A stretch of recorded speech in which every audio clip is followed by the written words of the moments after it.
ito. Blessed be the name of Jesus. Hallelujah. Sa oras na ito ay nais kong tunghayan natin ang ating banal na kasulatan hango sa aklat ng Zechariah chapter 4. At mula sa verse 8 ay ating babasahin ang verse na ito. Mula po rito sa verse 8 ay winika rito, "Also the word of the Lord came to me saying, the hands of Zerubbabel have laid the foundation of this house, and his hands will finish it. Then you will know that the Lord of hosts has sent me to you. For who has despised the day of small things? But these 7 will be glad when they see the plumb line in the hand of Zerubbabel. These are the eyes of the Lord which reigns to and fro throughout the earth." Amen. Ang Diyos ang magpala sa mga salitang binasa natin. Sabihin natin, Amen. Makakaupo tayo sa oras na ito. Purihin ang Diyos sa isang gabi muli na tayo muling magkasama-sama sa piling ng ating Panginoon, sa Kanyang presensya at sa Kanyang mga salita na ating pagsasalu-saluhan. Sa oras na ito ay nais kong dalhin kayo sa isang kaisipan at ang kaisipang ito ay makikita natin mula rito sa verse 10. Kung bibigyan ko kayo ng background, ang Zechariah ito ay ang dalawang propeta na ginamit ng Diyos sa panahon ng restoration ng Israel or sa panahon ito ng kanilang pagbabalik from exile. Sa kanilang pagbalik galing sa 70 years captivity, galing sa Babylon, ay ayon sa pamamagitan ng edict or ng declaration ni Cyrus na siyang hari ng Persia after na matapos na gapiin ang Babylonian kingdom at siya na ang nag-take over, ang Persian Empire ang siyang nag-take over. And then, sa pamamagitan ni Cyrus ay pinalaya ang lahat ng Israel, lahat ng naroon sa Babylon at sila ay inutusang bumalik doon sa kanilang lupain para ipagtayo ang Diyos ng kanyang bahay at ayusin ang bahay ng Panginoon. So, ito yung panahong yun at sa panahon na ang isang lingkod ng Diyos na siyang ibinangon niya para maging tagapangasiwa o tagapagtayo ng templo ng Diyos ay itong si Zerubbabel. So, sa panahong ito ay ang pagdating ng Israel sa lugar ng Jerusalem ay, alam nyo, hindi po ito napakadali. Dahilan sa kabila na sila'y nakalaya at nakaalis from doon sa Babylonian kingdom, sa katuparan ng salita ng Panginoon sa pamamagitan ng propeta ng Diyos na si Jeremiah, ay natupad after ng 70 years na kanilang pananatili sa lugar ng Babylon ay nang ito ay matupad na, matapos na, then ang katapatan ng Diyos ay kanilang naranasan at ang lingap ng Panginoon ay binigay muli sa kanila at sila ay nakabalik doon sa kanilang lupain. Dangan nga lamang ang kanilang lugar na dinatnan ay sira, wasak at ito ay mga debris. Ang dating templo ay hindi na maaninag pa, wasak at sunog ang buong ground ng temple ground at naroon sila upang magtayo muli mula doon sa kagaya ng kasabihan, from scratch muli ay magpapasimula sila. So pero sa panahong ito ay ang gusto kong bigyan ng kaisipan, mga kapatid, mula po rito sa verse 8 na binasa natin, ito ay pangungusap ng Panginoon kay Zechariah. In fact, ang dalawang prophet na ito sa panahon ng pagbabalik nila from the exile sa Babylon ay ang dalawang prophet na si Haggai at si Zechariah. So, dalawang propetang ito. At itong si Zerubbabel ang siyang sinugo ng Panginoon, kanyang binigyan ng atas para magtayo ng templo. So, makikita natin sa ilang mga bagay ay sabi rito ng sumunod na pangungusap o verse 8, "Also the word of the Lord came to me saying, the hands of Zerubbabel have laid the foundation." So, ito yung ang pinapakita rito ay sa panahon na nailagay na ang foundation. Well, kung babasahin po natin ang kalalagayan ng Book of Ezra, ay doon natin makikita na nang sila ay dumating doon sa Jerusalem at para itayo ang templo ay hindi po ganun kadali sapagkat may mga opposition. Tandaan natin ang bagay na yan. May mga humahadlang sa kanila, may mga sabihin natin, mayroong mga gustong magpatigil sa kanilang ginagawa, especially sa pagtatayo nila ng templo sa panahong yun. So, makikita natin, mga kapatid, minsan iniisip natin na kapag ang isang bagay ay gawa ng Panginoon at kapag ang isang bagay ay kalooban ng Diyos, minsan iniisip natin na lahat ng bagay ay smooth. Well, minsan ganun po yung mindset ng ilang mga tao. Sabi niya, pag kalooban ng Diyos yan, ay lahat yan ay smooth. Pero tandaan natin, mga kapatid, may mga kalooban ng Diyos na nariyan ang opposition, ang mga kaaway ay nariyan upang bumangon, upang pigilan ang gawa ng Panginoon. At ang kinakailangan dito sa panahong ito ay ang tinatawag na determination at pananampalataya sa mga salita ng Diyos. So, sa kabila ng ganitong bagay, alam natin na ang Diyos ay kinilos si Cyrus. Tandaan natin ito. Ang Diyos ay kinilos si Cyrus upang siya ang magbigay ng declaration para itayo muli. Kung titingnan natin ang Ezra chapter 1 verse 1, ay mababasa natin ito sa ganitong pangusap. So, just allow me to say something bago tayo pumunta doon sa ating luntunang paksa. Sa Book of Ezra chapter 1 verse 1, sabi rito, now ito yung declaration ni Cyrus. Cyrus na hari ng Persia. Now in the first year of Cyrus, king of Persia, in order to fulfill the word of the Lord by the mouth of Jeremiah, the Lord stirred up the spirit of Cyrus, king of Persia, so that he sent a proclamation throughout all his kingdom and also put it in writing, saying, Thus says Cyrus, king of Persia, the Lord, the God of heaven, has given me all the kingdoms of the earth, and he has appointed me to build him a house in Jerusalem, which is in Judah. Whoever there is among you of all his people, may his God be with him. Let him go up to Jerusalem, which is in Judah, and rebuild the house of the Lord, his God, or the God of Israel. He is the God who is in Jerusalem.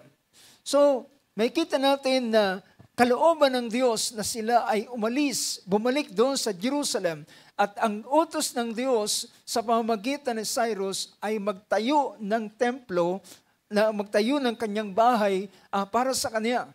Pero gayunpaman, pagdating po nila doon sa Jerusalem ay napakaraming opposition. Maraming mga balakid, hadlang, at may mga kaaway na gustong humadlang sa kanila sa pagtatayo ng ganitong bagay. At that's the reason, mga kapatid, on the second year ng kanilang pagdating doon sa lugar na yon upang sa Jerusalem para itayo ang templo, ay nagpasimula ang mga Samaritan, ang taga-Samaria ay pumigil sa kanila. In fact, kung makikita natin, based sa history, ay for almost 15 to 20 years na nahinto ang pagtatayo ng templo. So, sa panahong ito, kung inyong mapapansin ang Book of Zechariah, ay pinakita rito na ang templo ay na-laid na ang foundation. Pansinin ninyo ang sinabi ng Book of Zechariah na binabasa natin kanina sa verse, doon sa verse 8 to verse 10. Sabi ron, balikan natin, so the hands of Zerubbabel have laid the foundation. So pinakita dyan na nailagay na ang foundation, pero pinigilan sila. At lumipas ang ilang panahon, at ito ay hanggang sa ang mga taga-Samaria ay pumigil pa sa kanila upang humingi pa sila ng tulong sa hari upang papigilan mismo ang kanilang pagtatayo. So, sa ilang panahon, pagdating ng, sabihin natin, ng ikalawang taon, nag-start silang itayo ang foundation, pero paglipas ng ilang mga panahon, ay dahilan sa pagpigil ng mga Samaritan, ay hindi nila naituloy ang ganitong pagtatayo. At halos tumagal, sabihin pa natin, 15 years ang nakalipas na ang templo ay foundation lamang ang nakalagay. At sa panahong ito ng pagbangon ni Zechariah at ni Haggai na propeta ng Diyos, siya ang nagbigay ng pangungusap galing sa Panginoon na sinabi niya, muli nilang ibalik o itayo, muli nilang balikan ang pagtatayo ng templo. So, dito sa verse 10, ay pinakita rito ang isang pangusap, at dito ko gustong hanguin ang ating bibigyan ng pansin. Pagtapos ng verse 9, the hands of Zerubbabel have laid the foundation of this house, and his hands will finish it. So pinakita rito, it's Zerubbabel who laid the foundation, at sinabi ng Panginoon sa pamamagitan ng Zechariah, sabi niya, siyang naglagay ng pundasyon, siya rin, ang kanyang kamay rin, ang tatapos nito. In the midst of napakaraming mga tinatawag na mga opposition, that you will know, as sabi riyan, that you will know that the Lord of hosts has sent me to you. Upang makilala mo na ako ay sinugo ng Panginoon sa iyo. It is Zechariah na nagsasalita para kay Zerubbabel upang bigyan siya ng lakas ng loob at courage para ituloy ang gawa ng Panginoon. So makikita natin na sa ganitong bagay ay sa kabila na dahilan sa mga discouragement at dahilan sa mga lumalaban at pumipigil sa kanila, ay tinigil nila ang pagtatayo ng templo. Pero pagdating sa verse 10, sinabi rito, so binigyan siya ng pahayag na sabi niya, ikaw nang nagtayo ng pundasyon, naglagay ng pundasyon, ang kamay mo rin ang siyang tatapos nito, upang iyong malaman na ako ay sinugo sa iyo ng Panginoon. Verse 10, then, for who has despised the day of small things? Who has despised the day of small things? Gusto kong kunin na yung kaisipang ito mula sa ganitong bagay. Do not despise the days of small things. Huwag nating hamakin sabihin natin, ang panahon ng mga maliliit na mga bagay. Do not despise the days of small things. You know, dito sa inilalarawan dito ay ang isa sa pinapakita rito, ang pagpapasimula ng Israel sa kanyang restoration ay hindi siya kasing grand ng kalalagayan ng Israel nang siya ay nasa kanyang glorious kingdom. Alam natin, pagdating dito, pagdating nila sa Jerusalem, ang kanilang nadatnan doon ay rubbles. Ang nadatnan nila doon ay mga batong wasak at batong ibinagsak, ang templo ay sunog, ang lahat ng mga kasangkapan ay wala na, ang kalawalatian ng kaharian ng Diyos o kaharian ng Israel ay hindi na makita pa. At sila ay magpapasimula uli ng panibago. And can you imagine that? Paano ka mag-i-start uli sa isang pasimula mula na habang nasa kaisipan pa ng mga tao, ng mga Israel, yung mga dating buhay pa na sila ay nadatnan nila, meron silang alaala nung kagandahan at kalawalatian ng kaharian sa panahon ng mga kings. At ang pinakahuling hari ay sila Zedekiah, sila Jehoiakim, ang mga huling hari. Pero that time ay ang kaharian ay napaka-inam pa at napakaganda. And then pagdating nila muli sa lugar na ito, ay nakita nila na ito'y wasak at sira. At ang tanong ay paano nila uli ito papasimulan? Paano nila uli ito papasimulan?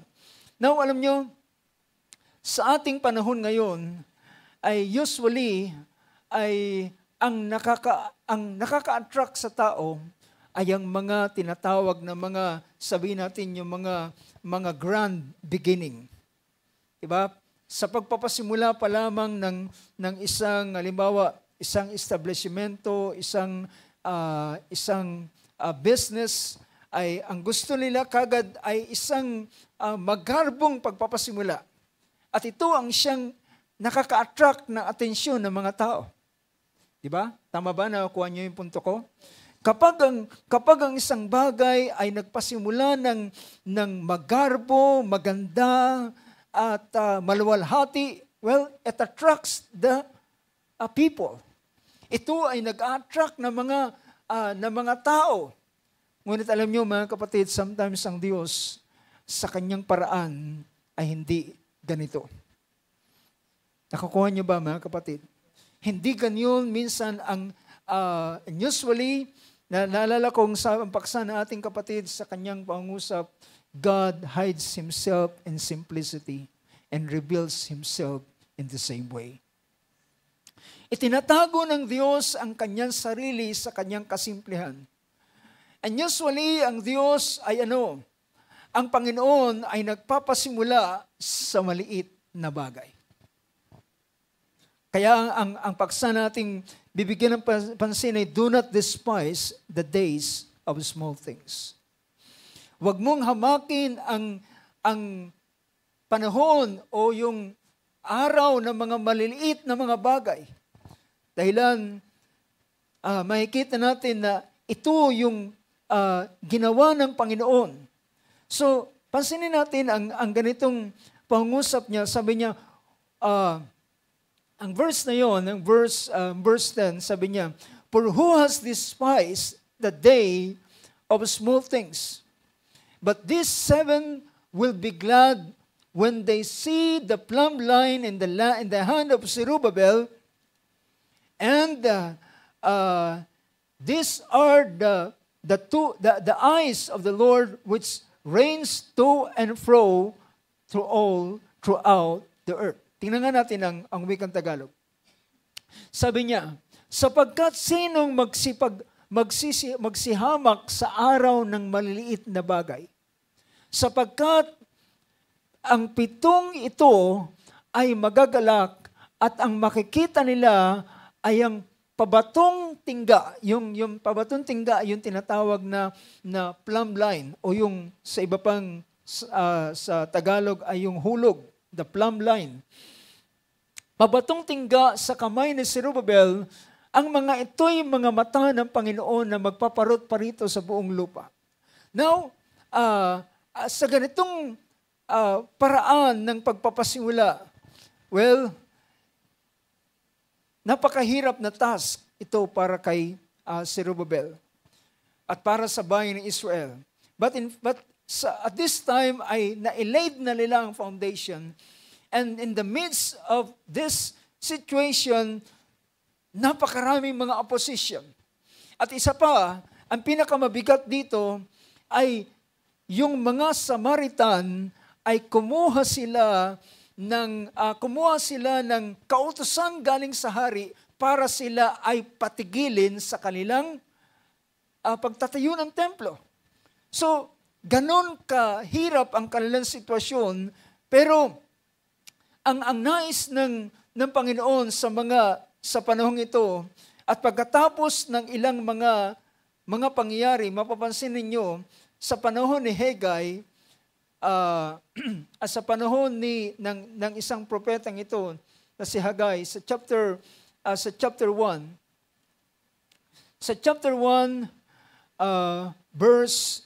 tingnan natin ang verse 1. Sabi rito, in the second year of Darius the king, on the first day of the 6th month, the word of the Lord came by the prophet Haggai to Zerubbabel, the son of Shealtiel, governor of Judah, and to Joshua, the son of Josadak, and the high priest. So, ito ay kanyang sinabi rito sa verse 3, the word of the Lord came to Haggai the prophet saying, is it time for you yourselves to dwell in your paneled houses while the house lies desolate? Sabi niya, tingnan natin sa Tagalog. Sabi niya, ito'y panahon baga sa inyo na tumahan sa inyong mga nakikisamihang bahay, samantalang ang bahay na ito ay namamalaging wasak.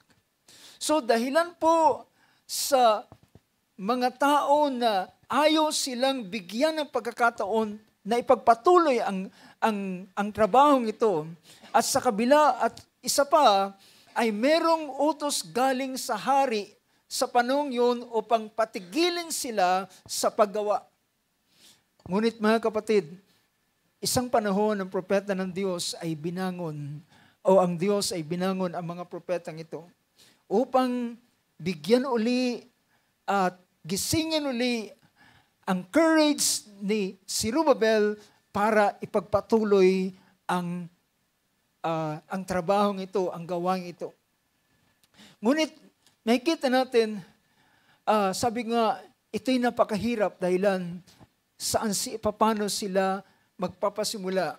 Pero dahilan sa salita ng Panginoon sa pamamagitan ng dalawang propetang ito.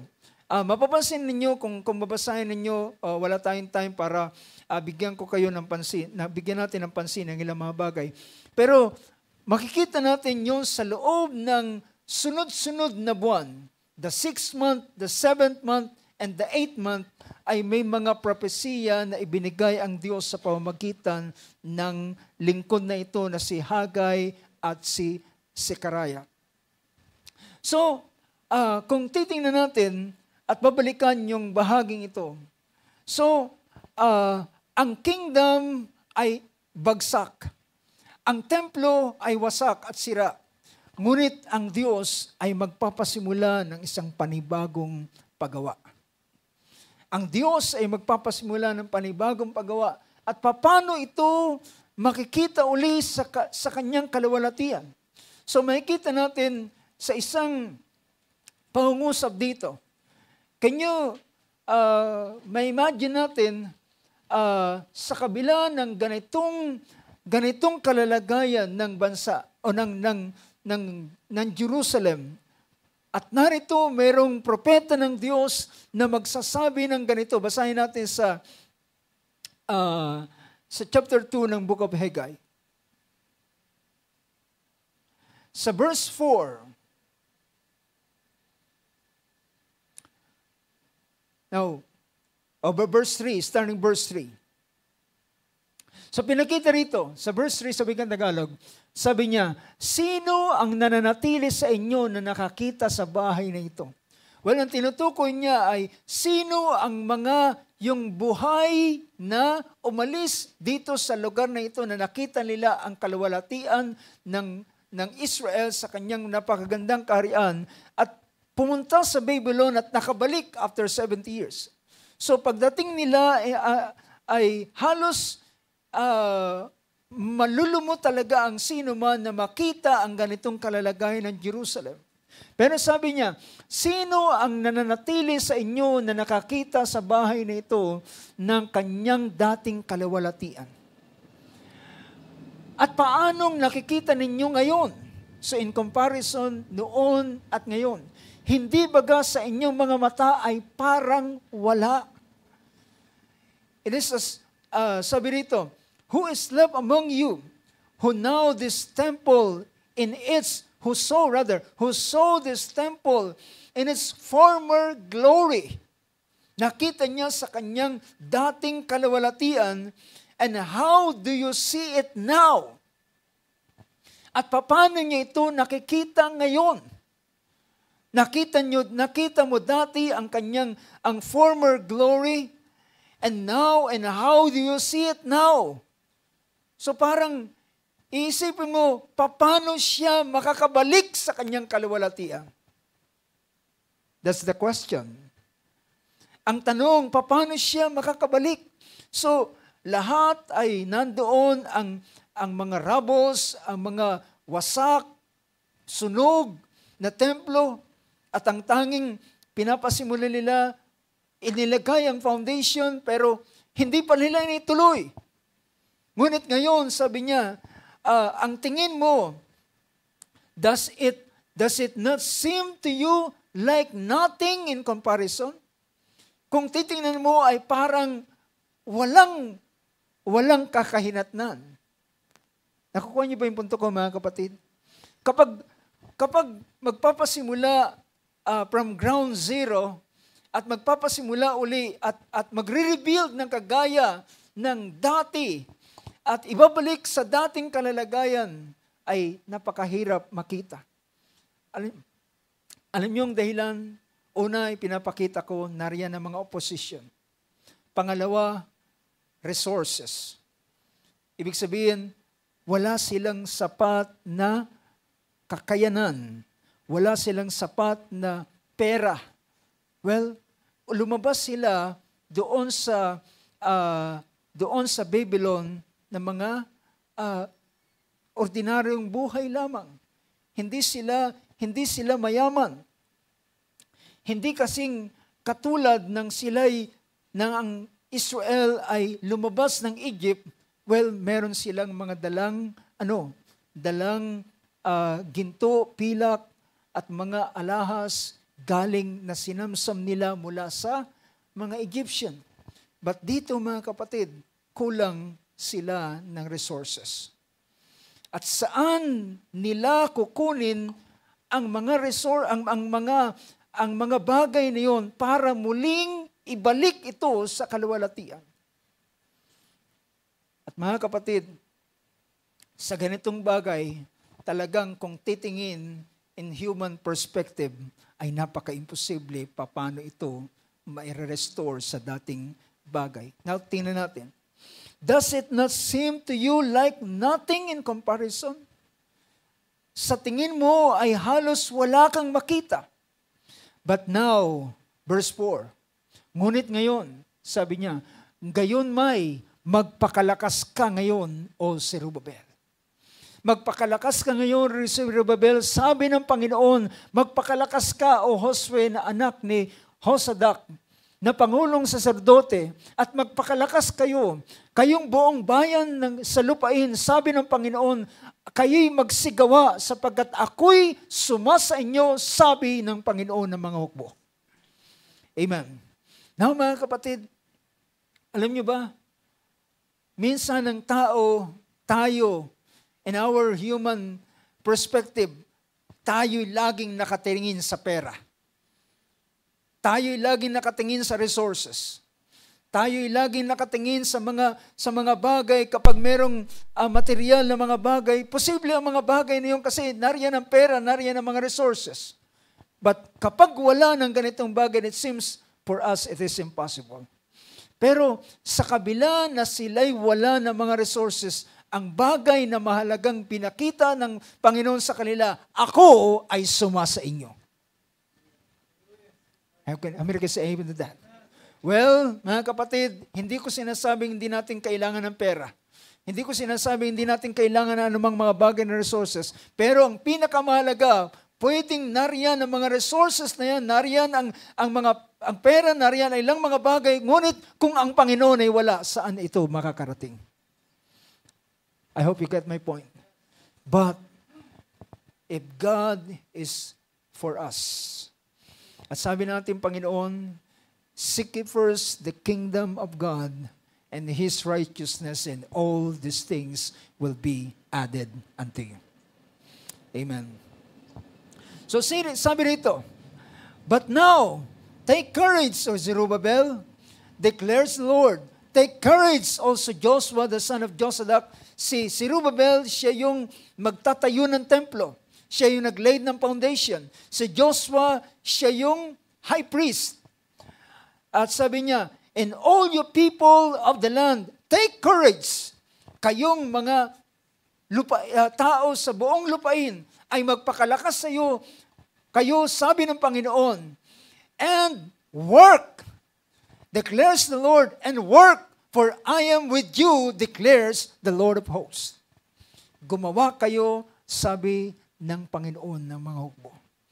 Now, ito yung pagbibigay niya ng courage kay Zerubbabel, kay Joshua, sa bayan ng Israel, at sa upang sila ay magpasimulang gumawa, magtrabaho.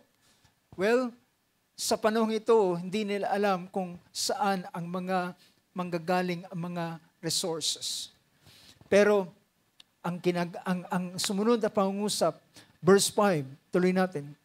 As for the promise which I made you when you come out of Egypt, my spirit is abiding in your midst, do not fear.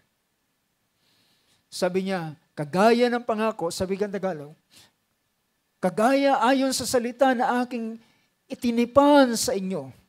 See? Nang kayo'y nagsilabas sa Ehipto, at ang aking espiritu ay nananahan sa inyo, huwag kayong matakot. Matandaan natin, kagaya ng ating napakinggan noong nakaraan, this is the heritage of the Lord. Ito ang mana ng Panginoon sa lahat ng mga kanyang lingkod. The servants of the Lord ay meron siyang pangako na walang weapon na ipoform sa kanya na ito'y magiging tagumpay sa kanya.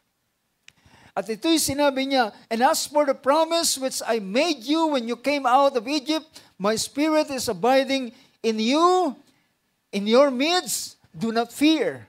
Ang aking espiritu ay nananahan sa inyong kalagitnaan. Huwag kayong matakot. Well, wala man silang resources, wala man silang, nariyan naman ang napakaraming opposition, nariyan man ang mga kabikabila na pumipigil sa kanila, gustong makipaglaban sa kanila. Ngunit ang mahalaga ay ang Panginoon ay nasa kanilang kalagitnaan.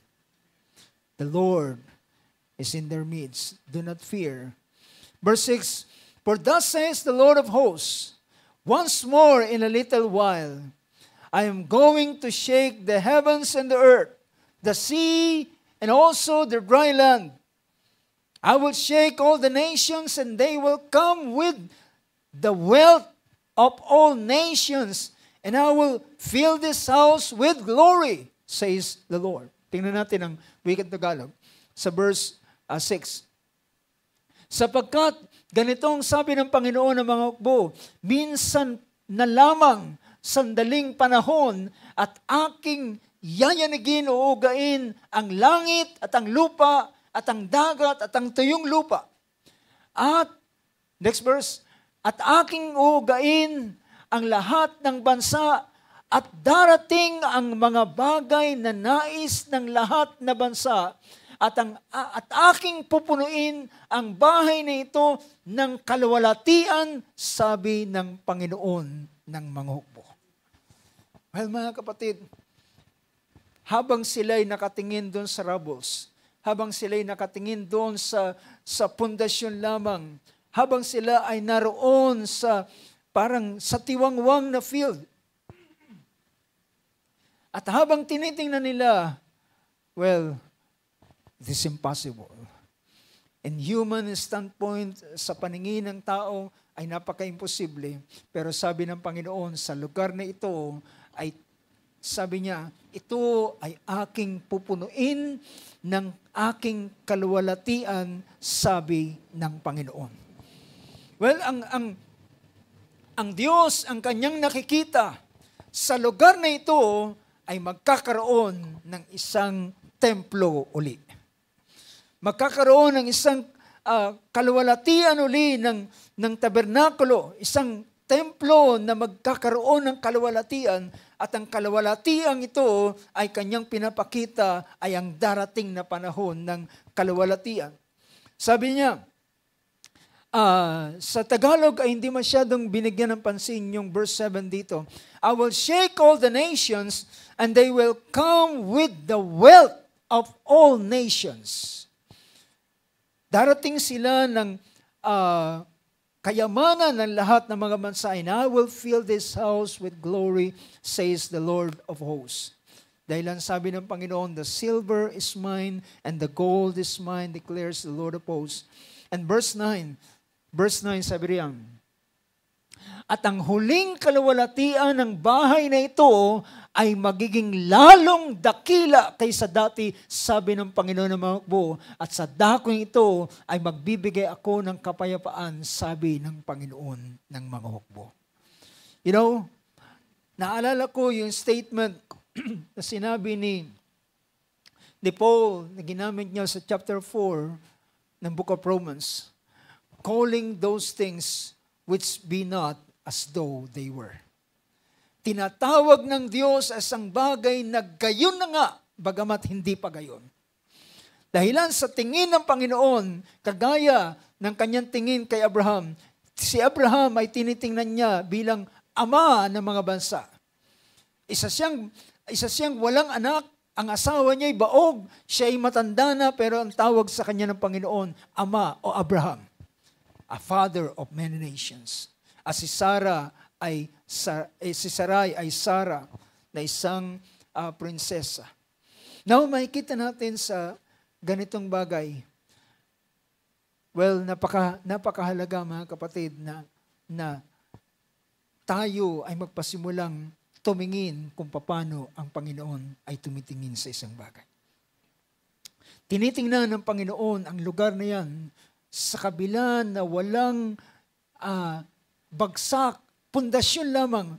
Pero sabi ng Panginoon, ang lugar na ito ay muling ibabalik ang kaluwalhatian. But, siya ay magpapasimula in a humble beginning. Siya ay magpapasimula sa isang simpleng pasimula. At sabi rito, the latter glory of this house will be greater than the former. The latter glory of this house will be greater than the former. They can imagine the glory of Solomon's temple, the glory of the kingdom of Solomon. Pero sabi ng ating Panginoon, the glory of this kingdom is greater. The glory of this house will be greater than the former, says the Lord of hosts. In this place I will give peace, declares the Lord of hosts. Well, dahilan ang tinutukoy rito ay walang iba kundi ang panahon ng pagparito ng Kristo. ang pagdating ng ating Panginoon, ang kalawalatian ng templong yun sa panahon ng paghahari ng anak ng Diyos, ng Kristo. So the latter glory of this house. But you know, mga kapatid, although ang perspective na ito, ang pananaw na ito ay nakatingin sa malayo, ngunit, alam niyo ba na ang Diyos ay gumawa ng daan ng ang bayang ng ang si Zerubbabel kasama ng bayan ng Diyos ay umakto sila at sinunod nila ang sinabi ng Panginoon. Dahil ang sabi rito, mabalikan natin ang chapter 1 ng Book of Haggai, 7 and verse 13, chapter 1, or verse 12. Then Zerubbabel the son of Shealtiel, Joshua the son of Josadak, the high priest, with all the remnant of the people, obeyed the voice of the Lord their God and the words of Haggai the prophet, as the Lord their God has sent him. And the people showed reverence for the Lord. Then Haggai the messenger of the Lord spoke by the commission of the Lord to the people, saying, I am with you, declares the Lord. So the Lord has stirred up the spirit of Zerubbabel, the son of Shealtiel, governor of Judah, and the spirit of Joshua, the son of Josadak, the high priest, and the spirit of all the remnant of the people, and they came and worked on the house of the Lord, of hosts, the Lord of hosts, their God, in the 24th day of the 6th month and the 2nd year of Darius the king. So, dahilan sa ganitong bagay, sila ay umakto, sila ay gumawa. At alam nyo, nang sila ay umakto, sabi ng pangyayari sa kasaysayan, yung mga dating mga nag-oppose sa kanila ay muling bumalik sa kanila.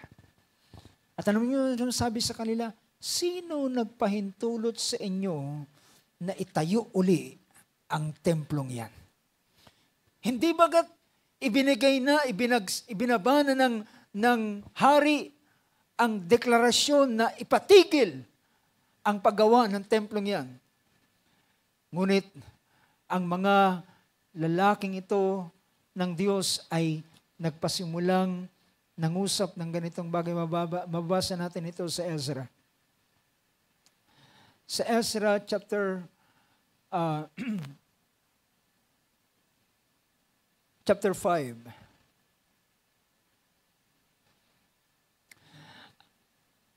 Sabi rito ng chapter 5, verse 3 ng chapter 5 ng Book of Ezra. And the time Tattenai, the governor of the province beyond the river, and Shethar-bozenai and their colleagues came to them and spake to them, who issued you a decree to rebuild the temple and to finish this structure? Sabi niya, sino ang nagbigay sa inyo ng pahintulot? Nag-issue ng decree to rebuild the temple and to finish this structure.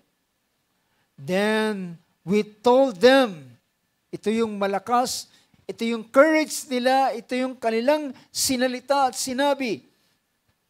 Verse 4, then we told them accordingly what the names of the men who were reconstructing the building. And verse 5, but the eye of their God. Basahin nga natin sa verse 4 sa Tagalog. Ngunit sabi niyang, nang magkagayoy, nagsalita kami sa kanila ng ganitong paraan. Ano-ano ang mga pangalan ng mga tao na nagsisigawa ng bahay nito? Verse 5. Sabi niya, ngunit ang mata ng kanilang Diyos ay nakatingin sa mga matanda na mga Hudyo at hindi nila pinatigil hanggang sa ang mga bagay ay dumating kay Dario at nang magkagayi ang sagot ay nabalik sa pamamagitan ng sulat tungkol doon. Na ang ginawa ng mga taong ito na pumipigil ay muli silang sumulat kay Dario na siyang hari sa panahong yun. At isinumbong nila ng mga taong ito ay muling tinatayo ang templo. Sabi niya, at ang mga taong ito ay nagsasabi pa ng ganito. Sabi rito, sa verse 8, ito yung sumbong na ng mga yung binanggit dito na sa verse 3, ang governor ng province Tetanai. Sa verse 8, verse 7, they sent a report to him in which it was written to Darius the king. Ito na yung kanilang sulat na ipinadala sa hari na si Dario. Let it be known to the king that we have gone to the province of Judah, to the house of the great God, which is being built with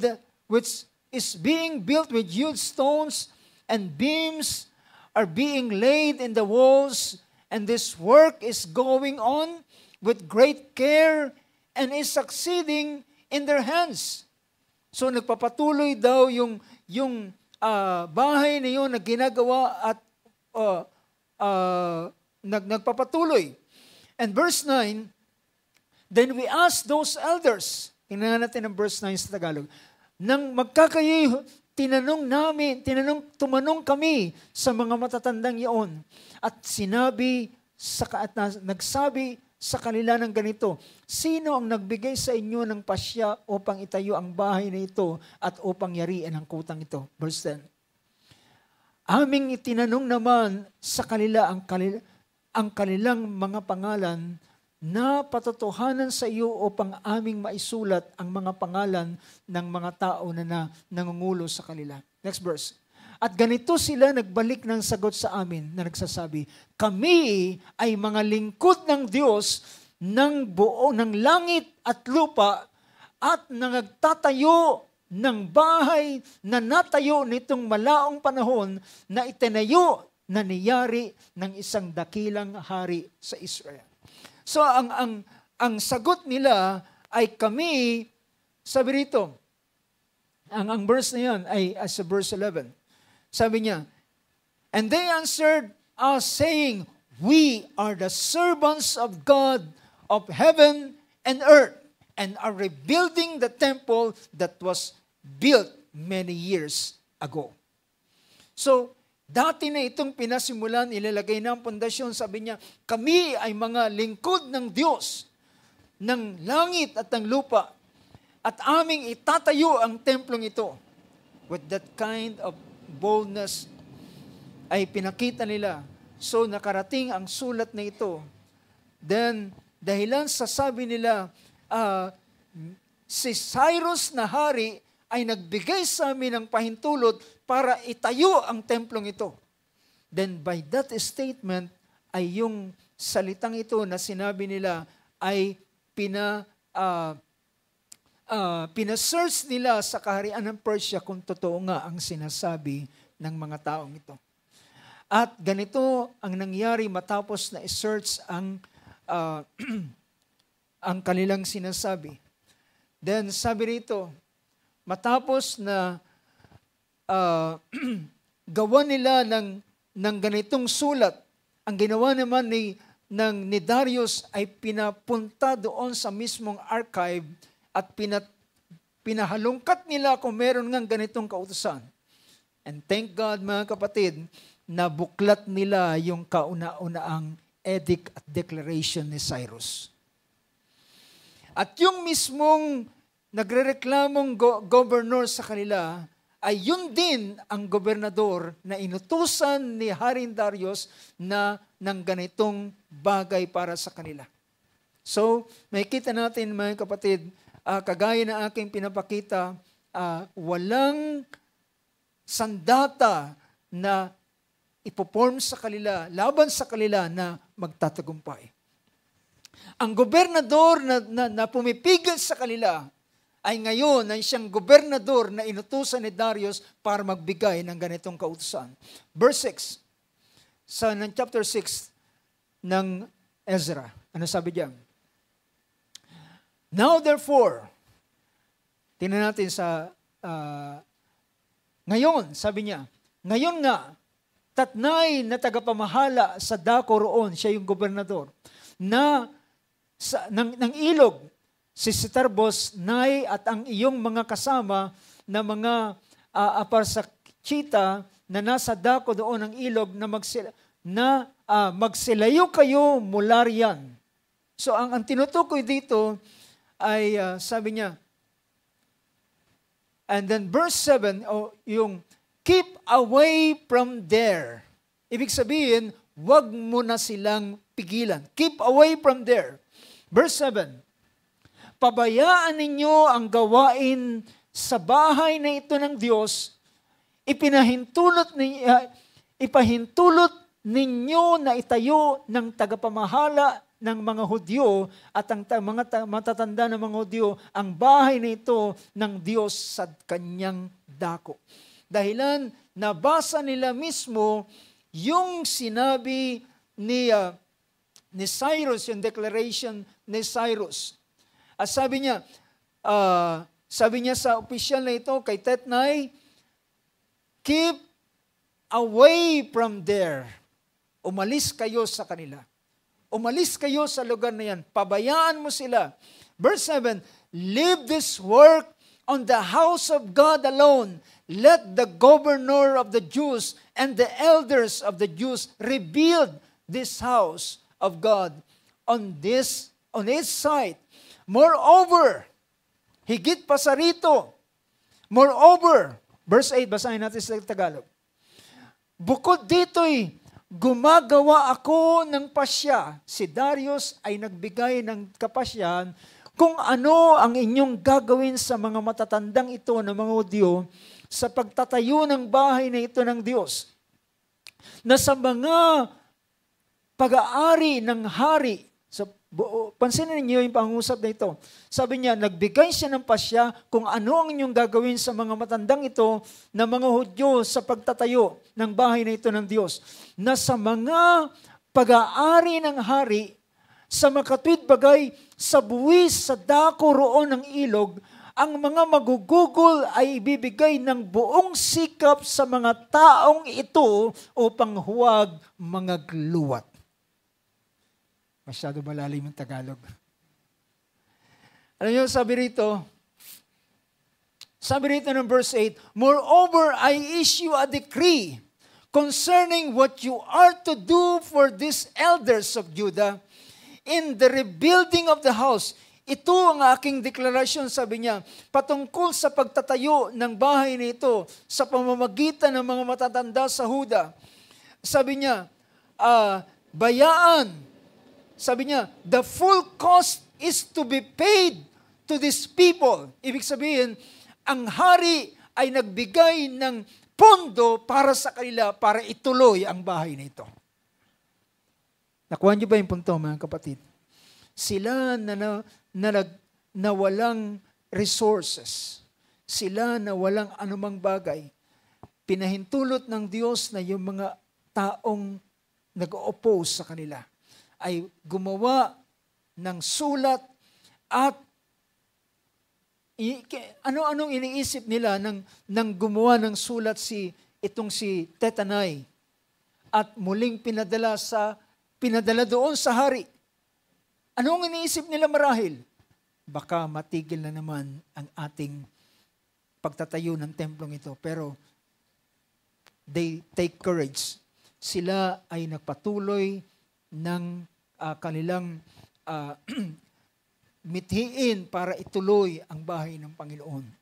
Ngunit pagbalik ni Tatnai, instead na sabihin, umalis na kayo rito, ito ang decree ng hari. Well, ang sabi ng governor na ito, sabi niya, ang hari ay nag-provide ng provision, ng pera, galing sa kanyang kabangyaman at upang ibigay sa inyo at suplayan kayo ng inyong pangailangan para ipagpatuloy ang bahay na ito ng Panginoon. So brothers and sisters, do not despise these small things. Ang humble beginning ay hindi mo alam kung ano ang bagay na gagawin ng Panginoon sa mga susunod na pagkakataon. If there is an opposition, kung meron mang mga bagay na bumabangon, so pabayaan mo lang, nasa kontrol ng Panginoon ang lahat ng mga bagay. Kung may mga tao na kagaya sa panahon ito na pilit ni silang pinipigilan. Pero mga kapatid, kapag ang isang bagay ay gawa ng Panginoon, walang sino mang makakapigil.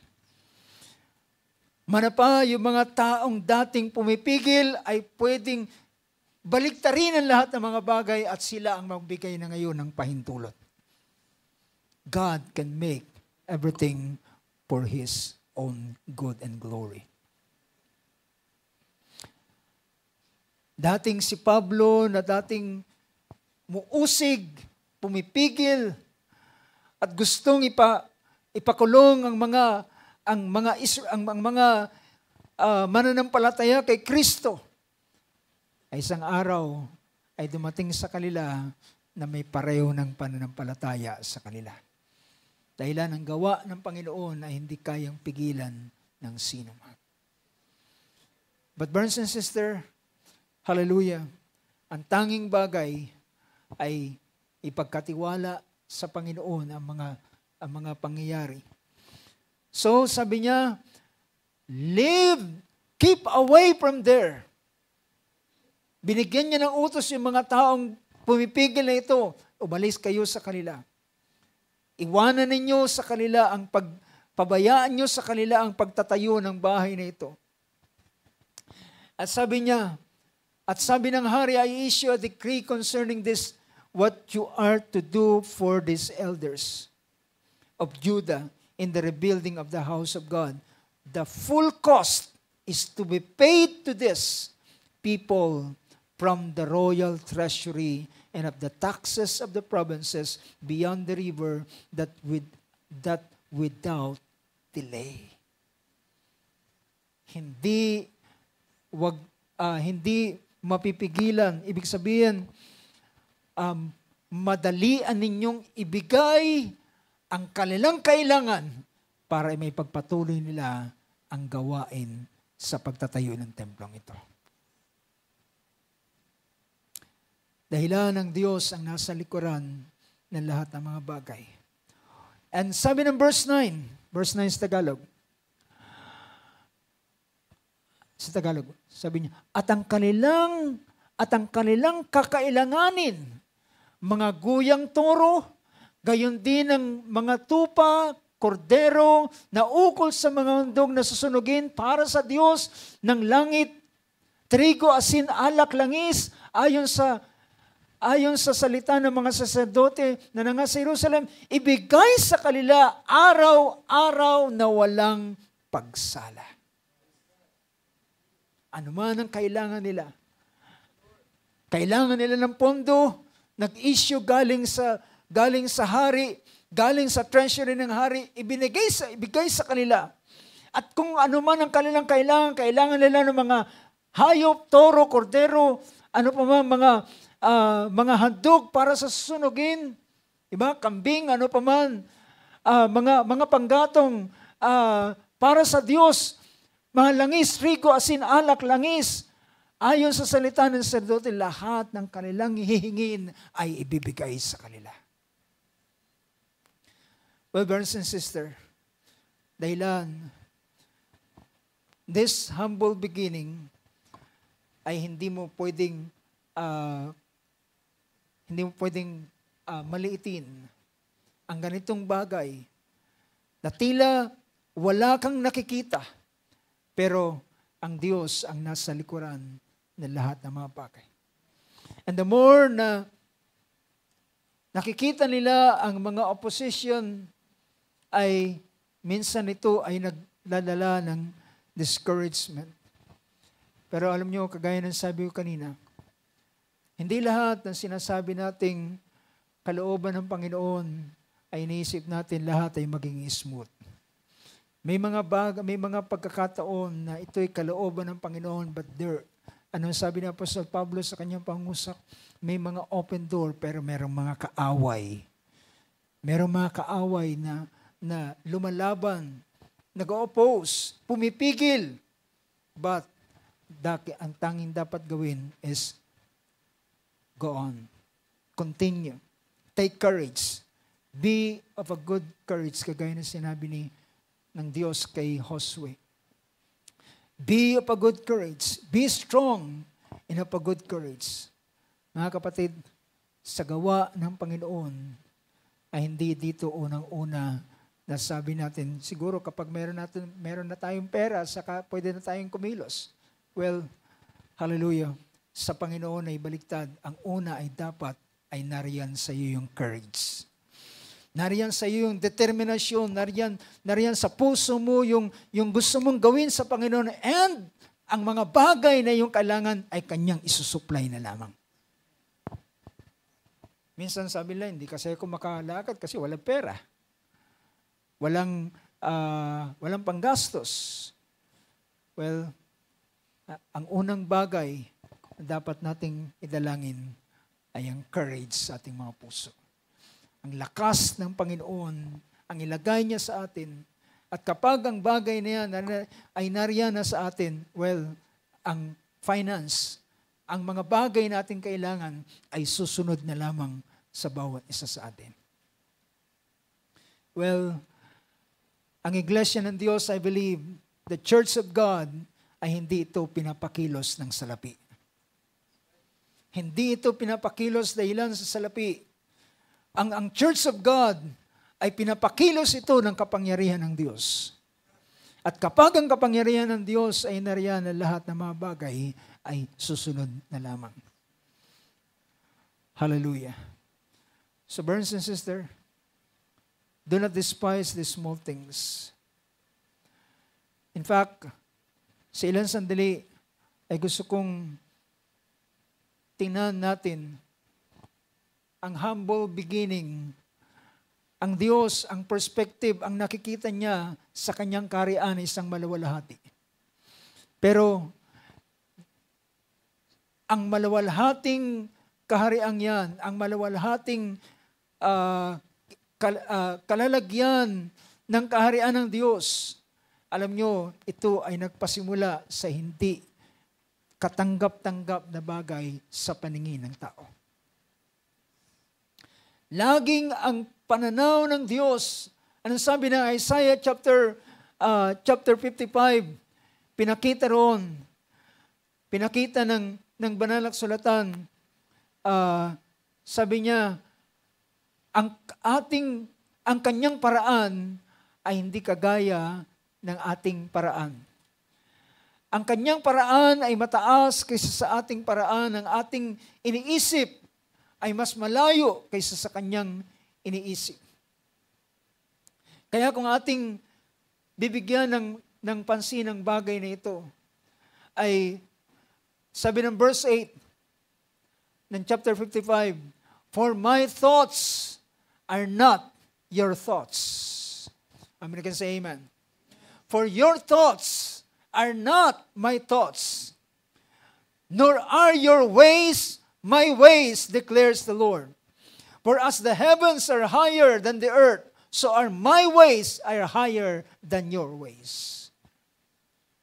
Sino mag-iisip, mga kapatid, sa bayan ng Israel, na kung paano nang lumabas sila, ang daladala lamang nila ay ang daladala lamang nila ay yung mga kasangkapang ginto galing sa templo. And then, ano ang gagawin nila? Paano nila may tatayo yung templong ito na siyang paglalagyan niya ng mga kagamitan at kasangkapang ginto ng templo? Well, sila at tayo ay pareho ang kalalagayan. Sila rin ay nag-iisip saan sila kukuha ng pera, saan sila kukuha ng resources para maitayo nila ang templo. But brothers and sisters, ang sila ay huminto for almost 15 to 20 years. Pero ang Diyos ay nagsabi sa kanila, hanggang kailan kayo mananatili at hihinto sa bagay na yan? Hanggang kailan kayo magiging kampante na tumatahang kayo ang gaganda ng inyong mga bahay, samantalang ang bahay ng Diyos ay sira at wasak? Sabi niya, bumangon kayo. Sabi niya, kaya ang inyong, kayo'y nagtatanim ng marami, kakaunti ang inyong inaani. Para kayo naglalagay ng pera sa isang butas sa sidlan na walang pagkatapos tingnan nyo ay walang laman. Sabi niya, consider your ways. Consider your ways. Pero ng kanilang gawin ang pinapagawa ng Panginoon, ang mga resources ay nakita nilang kusang binibigay ng Panginoon. Dahil lang sabi niya, silver is mine and gold is mine. Ang ginto ay akin, ang pilak ay akin, sabi ng Panginoon. Dahil siyang may-ari, kanyang ibibigay sa panahon na kanyang ito ay kinakailangan. Now, mga kapatid, alam niyo ba,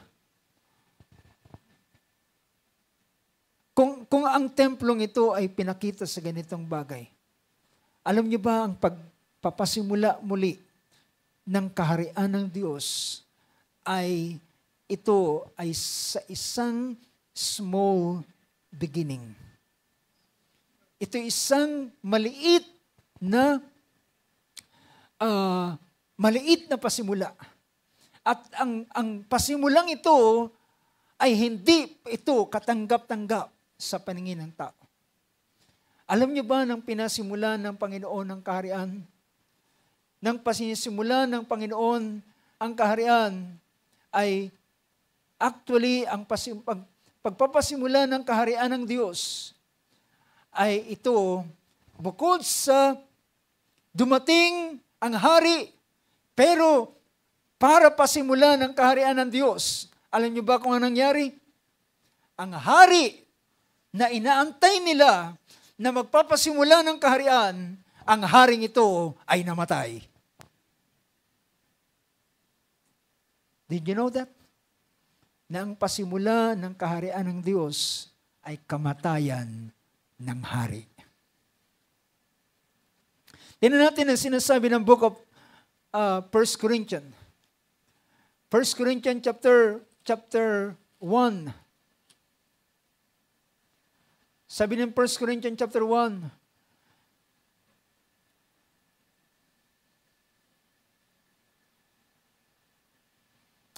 sabi rito, verse 19, for it is written, I will destroy the wisdom of the wise, and the cleverness of the clever I will set aside. I will destroy the wisdom of the wise, and the cleverness of the clever will I set aside.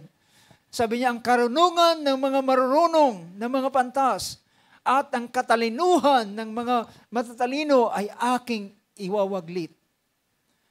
Where is the wise man? Where is this scribe?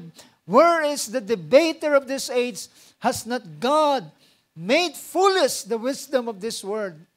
For since the wisdom of God, the world through its wisdom did not come to know God, but God was well pleased through the foolishness of the message preached to save those who believe. So pinakita rito, sabi niya, na niloob ng Diyos, sabi niya, sapagkat yamang sa karunungan ng Diyos ay hindi nakilala ng sanlibutan ang Diyos. Sa pamamagitan ng karunungan ng Diyos, anong karunungan ng Diyos na kanyang dinisplay? Pinadala niya ang kanyang bugtong na anak. Ito ang paraan ng Diyos, ito ang karunungan ng Diyos. At nung ibinigay niya ang kanyang bugtong na anak, ay hindi nila nakilala bagkus kanilang ipinako. Sabi niya, hindi nila nakilala ng sanlibutan ang Diyos sa pamamagitan ng kanyang karunungan. ay kinalugdan ng Diyos na iligtas ang mga nagsisampalataya sa pamamagitan ng kamangmangan ng pangangaral. And next verse 22, at ang mga Hudyo nga ay nagsisihingi ng mga tanda at ang mga Greko ay nagsisihanap ng karunungan.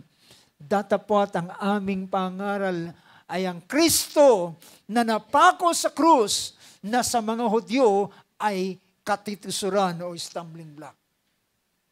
At sa mga Hintila, kamangmangan, foolishness. Ipinako ang hari sa krus. At yun sa kanila ay isang katitisuran sa Hudyo. Sa Hudyo, nang makita nila ang tinatawag na hari ng mga Hudyo ay nakapako sa krus. At even the disciples of Jesus, kahit man ang mga disipulo ni Jesus, ay lahat sila ay na-discourage.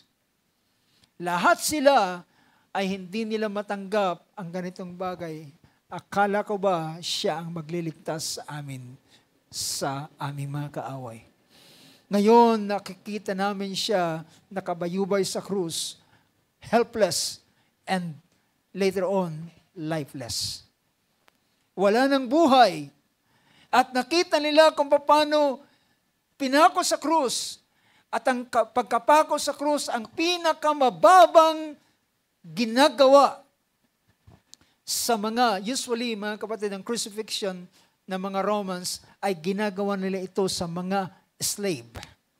Dahilan, walang Roman citizen na gagawa nila ng ganitong bagay. At ibinilang ang ating Panginoon na kasama ng makasalanan. At yun, hallelujah, yun ang ginawa nila. But we preach Christ crucified to the Jews a stumbling block, and to Gentiles, it is foolishness. But those who are called, both Jews and Greeks, Christ is the power of God and the wisdom of God. Sabi rito, si Kristo ay kapangyarihan ng Diyos at ang karunungan ng Diyos. Nag-start ang Panginoon ng kanyang kingdom, ng maluwalhating, bago ang kingdom ay makaabot sa kanyang kaluwalhatian, pinasimulan ang kaharian ng Diyos sa pamamagitan ng kamatayan na hindi katanggap-tanggap sa mga tao. Pero mga kapatid, ang kamatayan na naging pasimula ng kaharian, pero pagkatapos ito, isang maluwalhating Kristo ang nagbangon sa mga patay. At ang ating Panginoon ay nagbigay ng isang talinghaga rito sa aklat ng Matthew chapter 13. Matthew 13, sa parable ng ating Panginoon, verse 31 ng Matthew 13. Verse 31 to verse 32. Ano sabi diyan? Sinaysay niya sa kanila ang ibang talinghaga na sinasabi, ang kaharian ng langit ay tulad sa isang butil ng binhi ng mustasa na kinuha ng isang tao na at inihasik sa kanyang bukid. Dito niya inihalintulad ang kaharian ng Diyos. It start in His humble beginning. Nagpasimula sa pinakamababang paraan ng kanyang kalalagayan. At ito, sabi ng sumunod na verse 32, na siya ngang lalong maliit sa lahat ng mga binhi. Kung hanapin niyo ang pinakamaliit na binhi, ang mustasa ang pinakamaliit. At sabi rito, datapwat, well, maliit siya, pero pabayaan mo ang panahon ang magsaysay. Amen? Minsan po, hindi lahat ng grand beginning ay mainam. Pero, merong mga humble beginning, but pabayaan mo ang panahon ang magsaysay. Sabi rito, datapwat nang ang binhing yan na napakaliit ay pabayaang mahulog sa lupa, maitanim, mabulok sa ilang panahon, ay sabi niya, datapwat nang tumubo ang binhing ito ay lalong malaki kaysa lahat ng mga gulay at nagiging punong kahoy, ano pat nagsisiparaon ng mga ibon sa langit at sumisilong sa kanyang mga sanga. So, ang pinapakita rito, this is smaller than all other seeds, but when it is full grown. Minsan po, ang problema sa tao, sila ay impatient. Hindi sila makapag-antay. Dahilan, ang Diyos sa kanyang paraan, ito ay nasa tamang panahon. Kapag dumating ang tamang panahon, and this is smaller than all other seeds, but when it is full grown, it is larger than the garden plants and becomes a tree, so that the birds of the air come and nest in its branches. Ito ang paglalarawan ng ating Panginoon sa karya ng Diyos. It will start a very small. It will start. In fact, nagpasimula ito. Alam niyo ba, kahit man ang Israel, ang Israel ay dinescribe ng banal na kasulatan sa pagpapasimula. Dinescribe ito na it starts in its humble beginning. Paano ito nag-start? Tinawag niya si Abraham na nag-iisa. How many can say amen to that? Tinawag niya si Abraham na nag-iisa. Yan ay nasa Book of Isaiah. Sabi niya, I call Abraham alone. Siya lamang ang tinawag kong nag-isa. Bago lumabas ang isang malaking kaharian doon sa Egypt, tinawag niya si Abraham from Babylon o sa Chaldee. At siya ay nilabas, dinaan sa proseso. At pagdating ng takdang panahon, hallelujah, ang resulta nito ay isang malaking kaharian. At sila ang ginamit ng Diyos para ipakilala ng Diyos ang kanyang pangalan sa buong sangkalupaan. Amen. And brothers and sisters, meron pang isang parable na sinabi ng Panginoon sa Mark chapter 4. It's the parable of the seed. The same na kanyang pinapakita. Parable of the seed, sabi rito sa chapter 4, verse 26 to verse 29. And he was saying, the kingdom of God is like a man who casts seed upon the soil. And he goes to bed at night and gets up by day, and the seed sprouts and grows, how he himself does not know. You see, pinakita rito yung magsasaka. Ang karya ng Diyos ay kagaya ng isang tao na naghagis ng kanyang binhi sa kanyang lupa.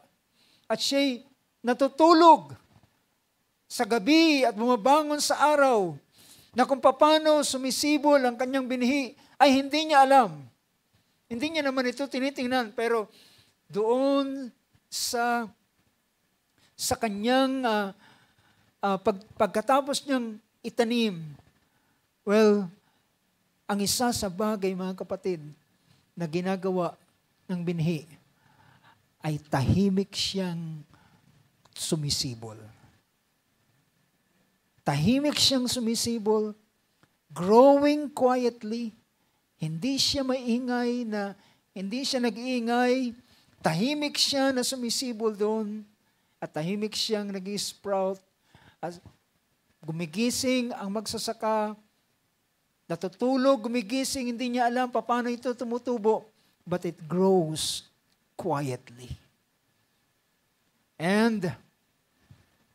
At hindi ito alam ng magsasaka. Because the soil produces crops by itself, first the blade, then the head, then the mature grain in the head.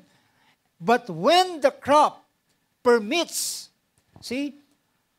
but when the crop, sabi rito, he immediately puts in the sickle because the harvest has come. Sa panahon, ang binhi, napakaliit niya, pag inilagay mo sa lupa, well, parang walang anuman. Pero nalala ko ang sabi ng ating kapatid, alam mo ba, kapag nakakita ka ng napakalaking puno, na napakaraming mga dahon, na merong malalaking sanga, at merong malaking katawan, na halos hindi mo mayakap, at merong napakaraming bunga, lahat ng yan ay nanggaling sa isang maliit na binhi. Nakukuha niyo ba, mga kapatid? Lahat ng ito ay nagpasimula sa isang maliit na pasimula.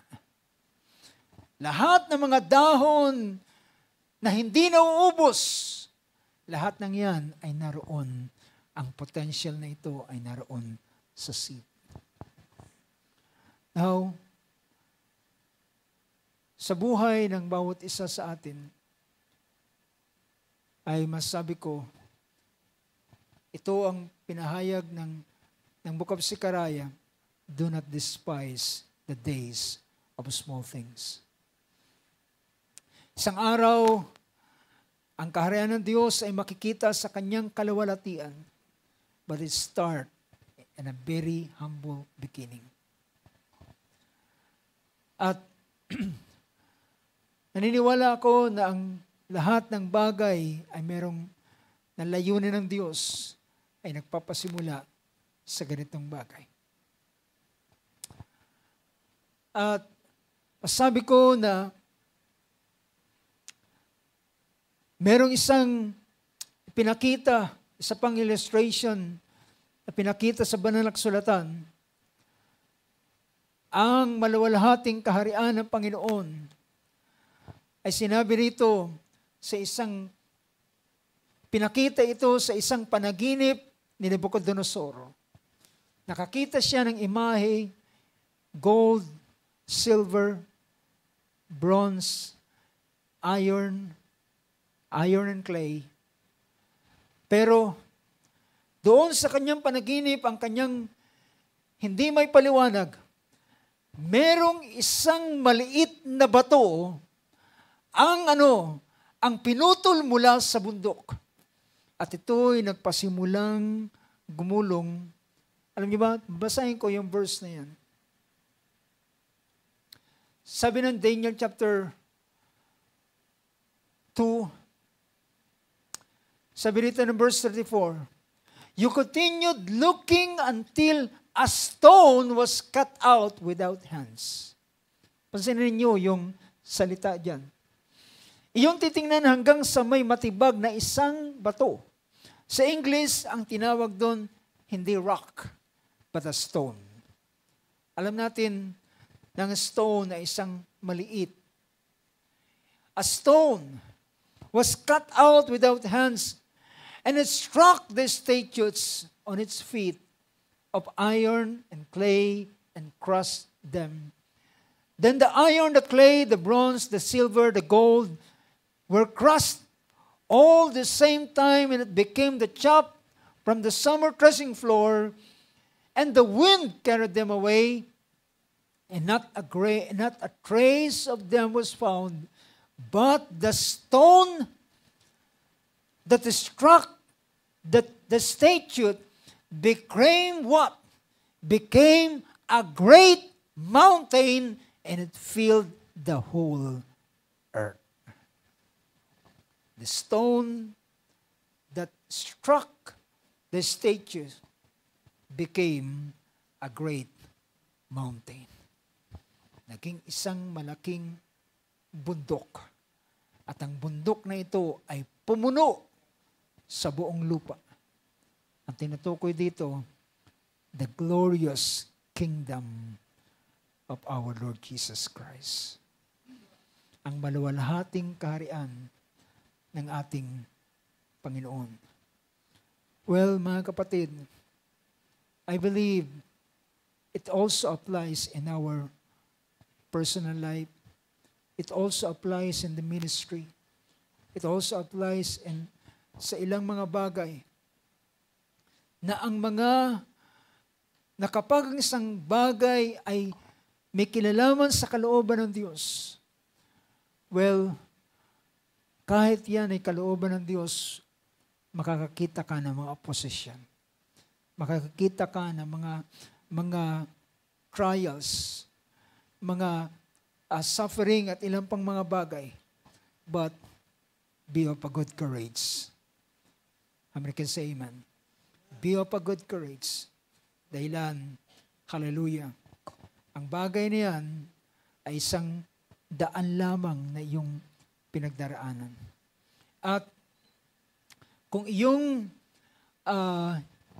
ilalagay ito, naalala ko mga kapatid, ang ginawa ng bayan ng mga apostol.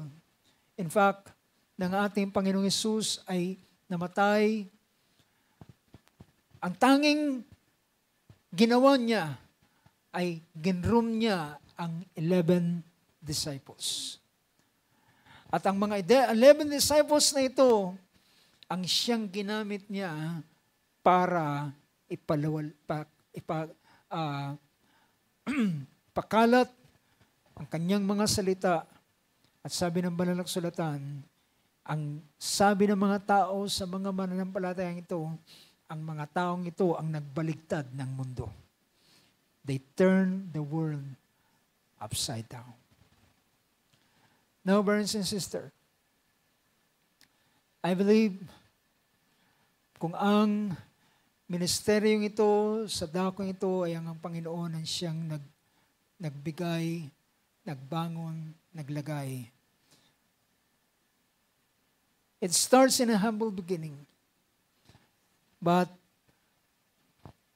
naniniwala akong ang Panginoon ang siyang gagawa ng lahat ng mga bagay. Kailangan natin sa uling araw nito ay siya mismo. Ang Panginoon mismo. Nalala ko ang sabi ni Zechariah kay Zerubbabel. Basahin natin muli yung verse na yon na napakaganda sa pangungusap ng Diyos to encourage Zerubbabel. Sabi niya, the hands of Zerubbabel have laid the foundation of this house, and his hands will finish it. Then you will know that the Lord of hosts has sent me to you. Upang makilala mo, Zerubbabel, ng kamay ng Panginoon na nagsugos sa akin para sa iyo.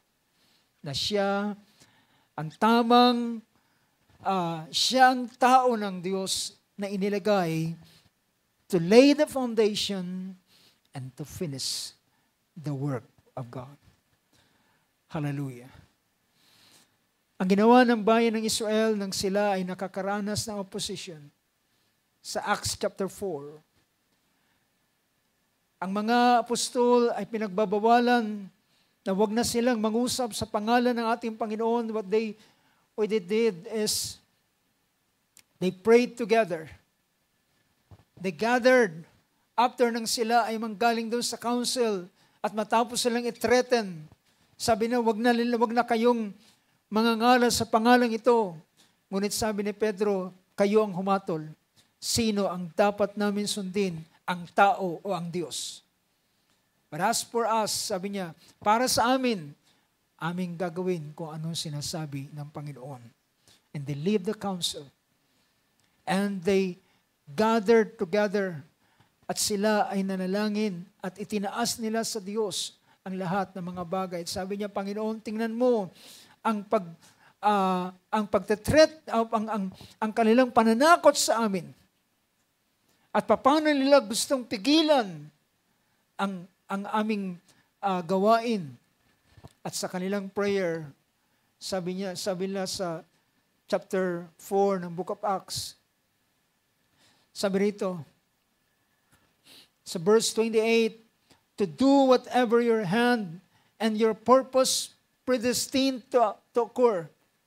And now, Lord, take note of their threats and grant that your bondservants may speak your word with all confidence.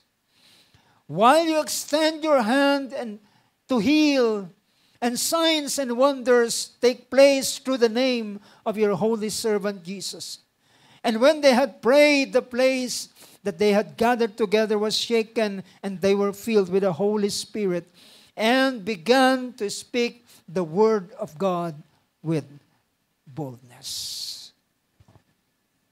Do not despise the days of small things. Ang Diyos ay laging gumagawa sa pamamagitan ng maliliit na bagay. Ang kailangan natin ay siya mismo. Ang kailangan natin ay siya. Ang kailangan natin ay ang Diyos mismo naggagawa at kikilos upang sa katuparan ang kanyang dakilang layunin. Purihin ng Diyos, mga kapatid, tayo tumayo sa oras na ito. Praise God. Hallelujah. Do not despise the days of small things. Dahilan ng small things na yan, ay darating ang panahon, hindi mo siya matatrace na siya ay nanggaling sa maliit na bahagi. Tayo bilang tao, alam natin, hindi tayo karaka malalaking tao katulad nito. Nag-start tayo sa isang microscopic substance na di halos makita ng ating mga naked eye. We start as a seed. We start as a sperm and the egg. Pero mula doon ay pinutus ang bawat isa sa atin. And now, we are now in this condition. Ngayon, narito tayo sa ganitong kalalagayan. At ito ang paraan ng ating Panginoon. Siya ay gumagawa lagi sa ipamamagitan ng maliliit na paraan. Hallelujah. Sa awit na ating awitin, isang simpleng awit.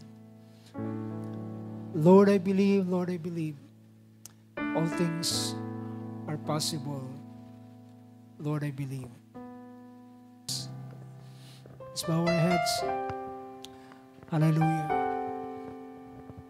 Sa oras nito, habang ating iniyuko ating maulo, maring tayo ay nag-iisip at nagnanasa ng ilang mga bagay. But it seems, nakita natin ang mga balakid, mga hadlang, mga obstacle. Ngunit naniniwala ko ang Diyos ay kayang maghawi ng lahat ng mga bagay. At siya kaya niyang gumawa at ang mga dating mga obstacle ay later on, ang mga obstacle na yan ay magiging tungtungan natin para papunta sa pag-angat sa mas mataas na dako. Blessed be the name of Jesus. Tayo dumulog sa panalangin sa oras na ito. Hallelujah, mang Diyos na makapangyarihan sa lahat.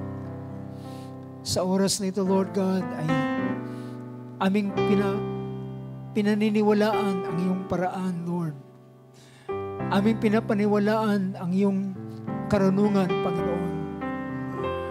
Alam namin, Lord God, na ang paraan mo ay hindi kagaya ng paraan ng tao. Ang paraan mo ay napakalayo kaysa sa paraan ng sino man. Ang iyong kaisipan ay hindi kagaya ng kaisipan, hallelujah, ng mga tao sa huling mga araw nito. Ang mga tao, Lord, ay madaling na-attract sa mga magagarang mga bagay, malalaking mga bagay, mga magagandang mga bagay.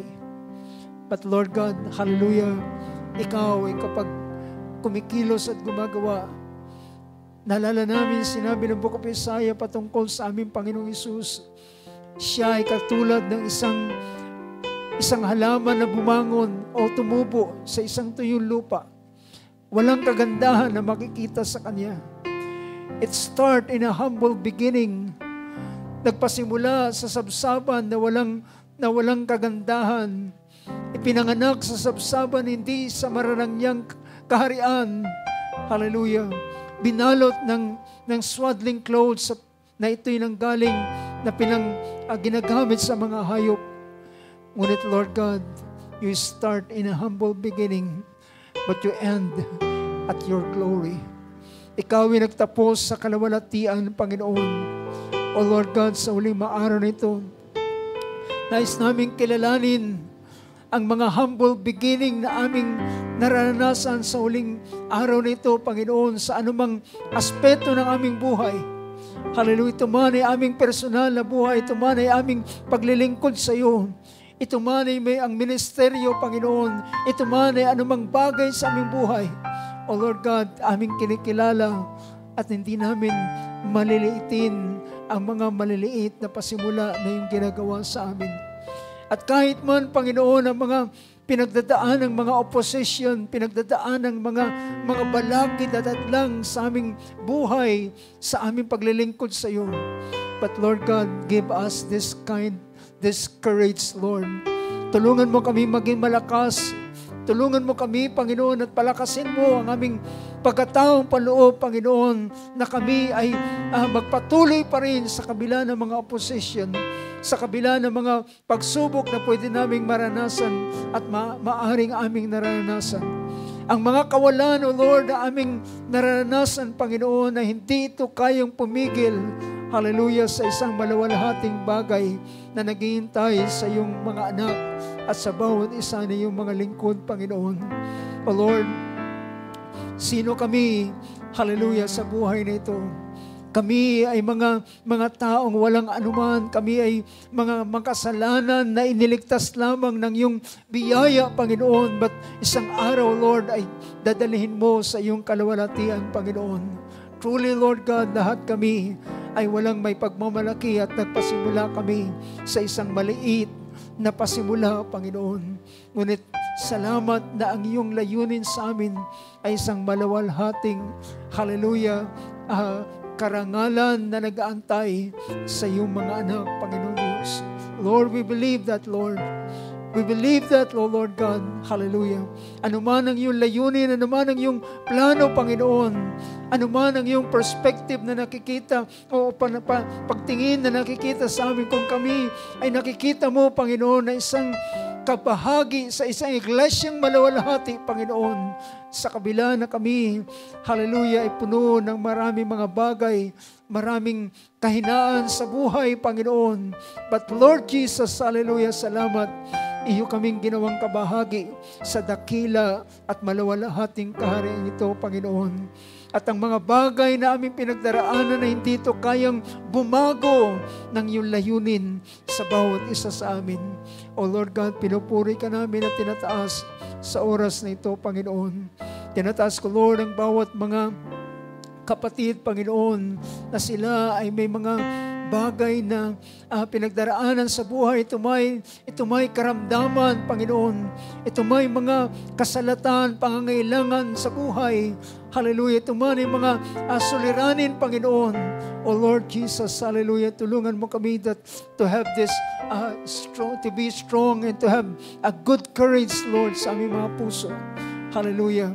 At ito ay ginagawa sa pamamagitan ng iyong Espiritu na narito sa amin na nagbibigay ng lakas upang kami ay makapagpatuloy, Panginoon, hallelujah, sa aming paglilingkod sa iyo. O Lord God, nais naming pagkatiwala sa iyo ang aming buhay, dahilan hindi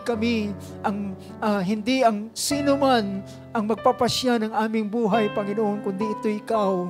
Hindi ang mga sirkumstansya ng aming buhay ang magpapasya, hallelujah.